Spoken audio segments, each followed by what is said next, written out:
নমস্কার বন্ধুরা, মার্কেট ক্যাফেটেরিয়াতে সকলকে স্বাগত। আগের কথা মতো আমি হাজির ফিনান্সিয়াল রেশিও সিরিজের সেকেন্ড ভিডিও নিয়ে। তো শুরু করা যাক আজকের আড্ডা।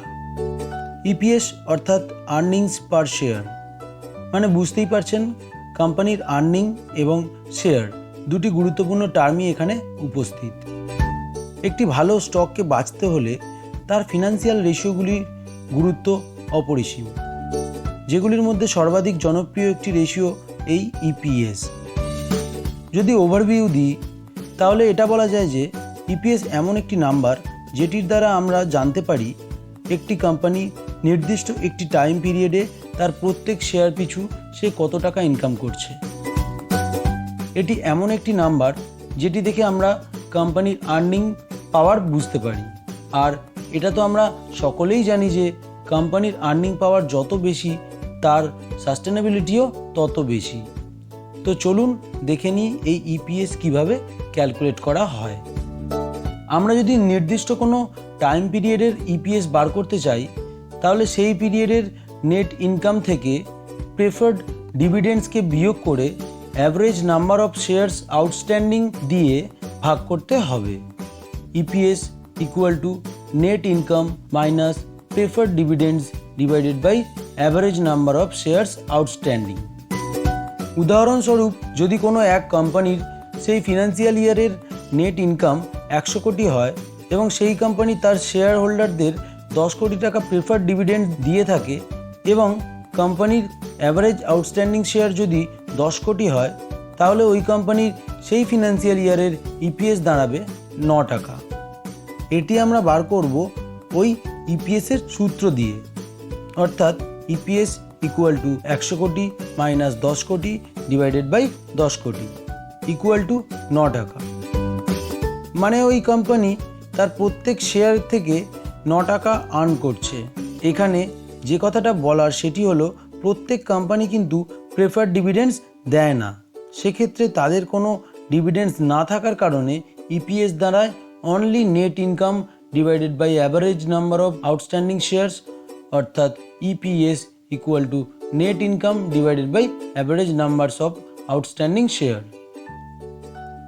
তো এবার বলি, এই ইপিএস এর সাথে অ্যাভারেজ নাম্বার অফ শেয়ার্স আউটস্ট্যান্ডিংয়ের একটি বিপরীতমুখী সম্পর্ক তৈরি হয়।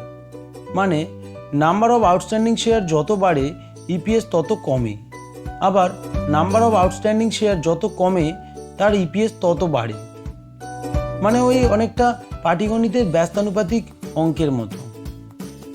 এই ট্রিকটাকে কাজে লাগিয়েই অনেক কোম্পানি তাদের শেয়ারের বাইব্যাক করে ইপিএস ভ্যালু বাড়িয়ে থাকে। আবার কখনো বড় কোম্পানিগুলি তাদের এমপ্লয়ীদের ইসপস ও তাদের ইনভেস্টরদের ওয়ারেন্টস ও কনভার্টেবল সিকিউরিটিজ ইস্যু করে থাকে। এবার যখন এই ইসপস ও কনভার্টেবল সিকিউরিটিজকে কমন শেয়ারসে কনভার্ট করা হয় তখন কোম্পানির কমন আউটস্ট্যান্ডিং শেয়ার বেড়ে যায় এবং যথারীতি ইপিএস ভ্যালুও কমে যায়। এগুলির কথা মাথায় রেখে নর্মাল ইপিএসের সাথে ডাইলুটেড ইপিএস ক্যালকুলেট করা হয়। ডাইলুটেড ইপিএসে আমরা নর্মাল আউটস্ট্যান্ডিং শেয়ার্সের সাথে সকল প্রকার কনভার্টেবল শেয়ার্সও ক্যালকুলেট করে থাকি। উদাহরণস্বরূপ বলা যেতে পারে, একটি কোম্পানির নেট ইনকাম নির্দিষ্ট একটি ফিনান্সিয়াল ইয়ারে যদি 100 কোটি হয় এবং সেই কোম্পানি 10 কোটির প্রেফার্ড ডিভিডেন্ডস দিয়ে থাকে এবং কোম্পানির অ্যাভারেজ আউটস্ট্যান্ডিং কমন শেয়ার্স 10 কোটি হয়, সাথে সেই কোম্পানির টোটাল কনভার্টেবল সিকিউরিটিজ 5 কোটি হয়, তাহলে সেই কোম্পানির ইপিএস হবে 6 টাকা। অর্থাৎ ইপিএস ইকুয়াল টু 100 কোটি মাইনাস 10 কোটি ডিভাইডেড বাই 10 কোটি প্লাস 5 কোটি অর্থাৎ 6 টাকা।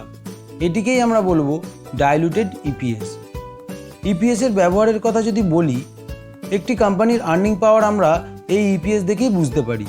তাই ইপিএস যত বেশি হবে আমরা সেই কোম্পানিকেই ওয়াচ লিস্টে রাখবো। আবার পি রেশিও ক্যালকুলেট করতে গেলে আমাদের ইপিএস ভ্যালু বার করতে হয়।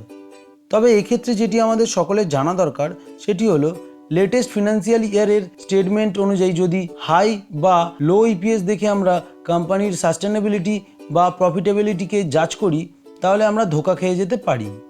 কারণ এক বছরে যে কোনো কোম্পানি ভালো প্রফিট আনতে পারে, কিন্তু তার প্রিভিয়াস ইয়ারগুলোতে আর্নিং কেমন ছিল সেটা দেখা বেশি জরুরি। তাই আমরা যখন কোনো কোম্পানির ইপিএস চেক করব, বিগত 4 থেকে 5 বছরের ইপিএস দেখে তবেই ডিসাইড করব সেই কোম্পানির গ্রোথ। তো বন্ধুরা, ইপিএস সম্বন্ধে আর কোনো ডাউট থাকলে সেটা কমেন্ট করে জানাতে পারেন। আর আজকের এই ভিডিওটি কেমন লাগলো সেটি জানাতেও কিন্তু ভুলবেন না। ভালো লেগে থাকলে লাইক করুন, শেয়ার করুন, সাবস্ক্রাইব করুন। ভালো থাকুন, দেখতে থাকুন।